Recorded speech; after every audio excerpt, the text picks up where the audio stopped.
Hello students, आपका स्वागत है एक बार फिर हमारे चैनल लर्न विद फन 477 पर। आज हम पढ़ने वाले हैं प्रॉपर्टीज ऑफ इथेनॉल। ये कार्बन एंड इट्स कंपाउंड्स का अगला पार्ट है। Ethanol is a liquid at room temperature. Room temperature पर ये लिक्विड होता है। For the melting and boiling point आप टेबल 4.1 देख सकते हैं, भी दिखा देंगे हमें आपको। Ethanol is commonly called alcohol and is actively ingredient of all alcoholic drinks. Ethanol को कॉमनली हम अल्कोहल भी कहते हैं और ये सभी अल्कोहलिक ड्रिंक्स का मेन एक्टिव इंग्रेडिएंट होता है। In addition, because it is a good solvent, it is also used in the medical medicine such as tincture of iodine, cough syrup and many tonics. क्योंकि ये बहुत अच्छा solvent होता है, कई चीजें ऐसी हैं जो वाटर में नहीं डिसोल्व हो पाती लेकिन अल्कोहल में हो जाती हैं, इसलिए ये tincture of iodine, cough syrup और बहुत सारी टॉनिक्स का मेन इंग्रेडिएंट होता है, मेन सॉल्वेंट होता है जो सारी चीजों को घोल लेता है। Ethanol is also soluble in water in all proportions, कितनी भी अमाउंट में से पानी में घोला जा सकता है। Consumption of small quantities of dilute ethanol cause drunkenness, थोड़ी अमाउंट में भी अगर कोई अल्कोहल को पीता है तो उसे नशा हो सकता है। Even through this practice is condemned, हालांकि समाज में हम इसकी बुराई करते हैं, but it is socially wide spread practice, लेकिन ये बहुत फैली हुई प्रैक्टिस है समाज में जो कि नहीं होनी चाहिए।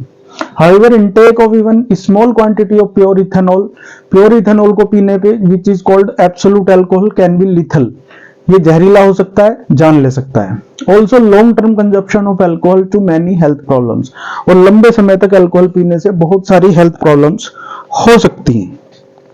अब हम देखने जा रहे हैं जी reactions of ethanol. Reaction with sodium, sodium के साथ जब ये इथेनॉल रिएक्ट करता है तो सोडियम इथोक्साइड और हाइड्रोजन गैस बनती है। Alcohol react with sodium leading to the evolution of hydrogen with ethanol.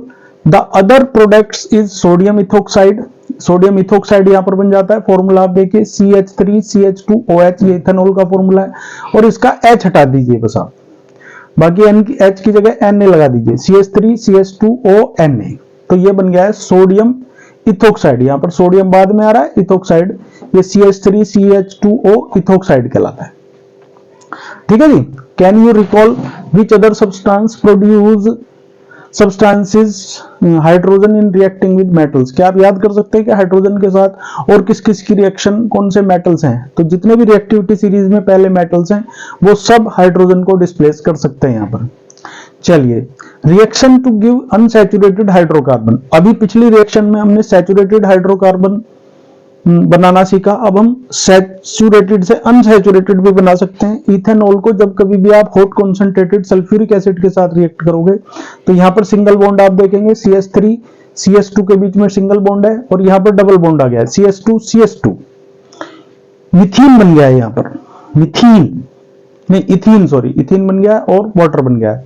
The concentrated sulphuric acid can take to dehydrating agent which remove water from alcohol, ये alcohol से पानी को भी remove करने में काम आता है, इसलिए इसे कॉन्सेंट्रेटेड सल्फ्यूरिक एसिड को हम क्या कहते हैं? डिहाइड्रेटिंग एजेंट भी कहते हैं। हाँ जी, हम देखने जा रहे हैं reaction with sodium. Reaction with sodium, sodium के साथ रिएक्शन में ये क्या बनाता है? देखते किसकी बात कर रहे हैं? हम बात कर रहे हैं अल्कोहल की, CH3CH2OH प्लस Na।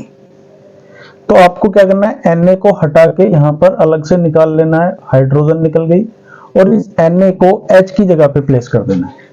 बनने वाला पदार्थ है CH2 CH3 CH2ONA plus H2, और इसका नाम क्या बना? इसका नाम बना जी सोडियम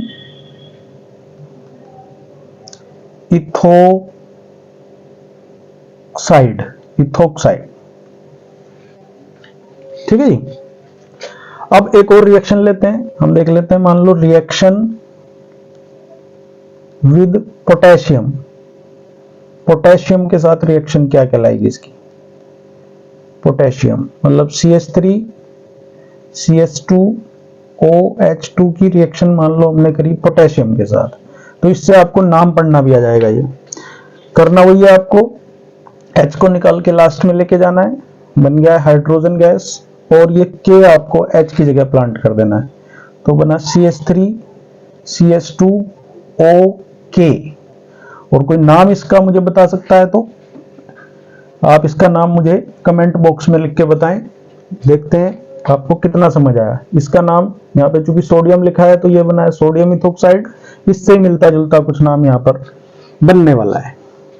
ठीक है जी। अगली रिएक्शन जो हमने देखी है वो देखिए अनसैचुरेटेड हाइड्रोकार्बन, सैचुरेटेड को कैसे अनसैचुरेटेड में कन्वर्ट करते हैं। देखिए CH3 CH2 OH को हमने इसके ऊपर लिया है हॉट कॉन्सेंट्रेटेड H2SO4। ये किंग ऑफ एसिड्स भी कहलाता है क्योंकि यहाँ डिहाइड्रेटिंग एजेंट के लिए काम कर रहा है। और ये बना जी CH2 double bond CH2 plus hydrogen gas यहां पर अलग हो जाती है, हाइड्रोजन वाटर यहां पर बन जाता है आपका। तो इस तरह से आप देखेंगे कि ये HOH अलग निकल गया है, एक H यहां से भी निकल गया है इसके साथ अटैच होके, और बना क्या CH2 CH2। यहां पर सिंगल बॉन्ड था, सिंगल बॉन्ड की जगह यहां पर डबल बॉन्ड आ गया है। ठीक है जी। इस तरीके से आप ये रिएक्शंस सॉल्व कर सकते हैं। चलिए, जब हम पढ़ रहे हैं यहाँ पर भाई अल्कोहल की प्रॉपर्टीज पढ़ रहे हैं तो हमें इसकी नुकसानदायक प्रॉपर्टीज भी पढ़नी चाहिए। How do alcohol affect living beings, alcohol living beings को कैसे अफेक्ट करता है। अभी हमने ऊपर बात की कि अल्कोहल का पीना, कंजप्शन करना जहरीला होता है, नुकसानदायक होता है सेहत के लिए। तो देखते हैं ये कैसे हमारी सेहत को नुकसान पहुंचाता है। When large quantities of alcohol are consumed, it tends to slow metabolism process and to depress the central nervous system. यहाँ पे बताया गया है कि जब आप लार्ज क्वांटिटी में इथेनॉल को कंज्यूम करते हैं तो ये आपकी मेटाबॉलिक प्रोसेस को स्लो कर देता है और आपके सेंट्रल नर्वस सिस्टम को डिप्रेस कर देता है। This result in lack of coordination, mental confusion, drowsiness, lowering of the normal inhibition and finally स्टुपर।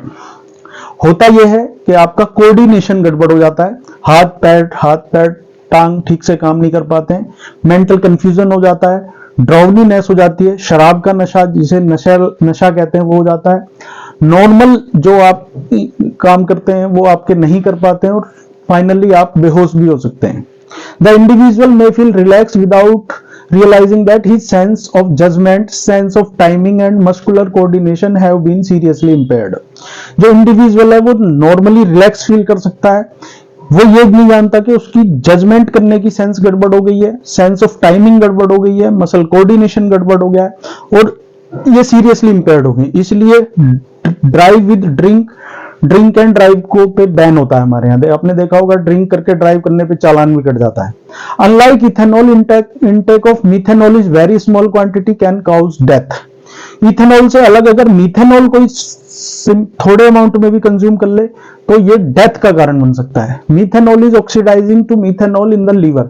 जैसे ही आप मिथेनॉल पीते हैं लीवर में जाके मिथेनॉल बना देता है। Methanol reacts rapidly with the components of cell, ये हमारी सेल के कंपोनेंट्स के साथ बहुत तेजी से रिएक्ट करता है। इट कोगुलेट द प्रोटोप्लाज्म, और प्रोटोप्लाज्म को कोगुलेट कर देता है। In much a way same way that egg is coagulated by cooking, जैसे अंडे को उबालने पर वो कोगुलेट हो जाता है, इस तरीके से। Methanol also affect the optic nerve, ये आंखों को भी अफेक्ट करता है, काउजिंग ब्लाइंडनेस, और इससे अंधा होना तो पक्की बात है। इसे जहरीली शराब भी कहते हैं। अक्सर आप न्यूज देखते होंगे जहरीली शराब से इतने लोग अंधे हो गए या इतने लोगों की डेथ हो गई। वो एक्चुअली शराब नहीं होती, वो मिथेनॉल होता है। Ethanol is important industrial solvent. चूंकि अब आप कहेंगे सर जब ये इतने सारे नुकसान है तो इनको बैन क्यों नहीं लगा देते। बैन नहीं लगा सकते इन पे क्योंकि ये बहुत ही ज्यादा इंडस्ट्रियल सॉल्वेंट है, बहुत ही ज्यादा इंपॉर्टेंट होते हैं। To prevent the misuse of ethanol producing the industrial use, it is made unfit for drinking by adding poisonous substance like methanol to it. हाँ, गवर्नमेंट ये काम करती है आजकल कि इथेनॉल को कोई ना पिए, इसलिए उसमें मिथेनॉल मिक्सअप कर दिया जाता है ताकि वो जहरीली शराब बन जाए। Dyes are also added to color the alcohol blue so that it can identified easily. उसमें ब्लू कलर भी डाल दिया जाता है ताकि उसे आसानी से आइडेंटिफाइड किया जा सके कि कौन सा इथेनॉल जहरीला होता है। This is called denatured alcohol. इसी को डीनेचर्ड ऑफ अल्कोहल करना कहते हैं। कैसी लग रही है हमें कमेंट बॉक्स में बताएं।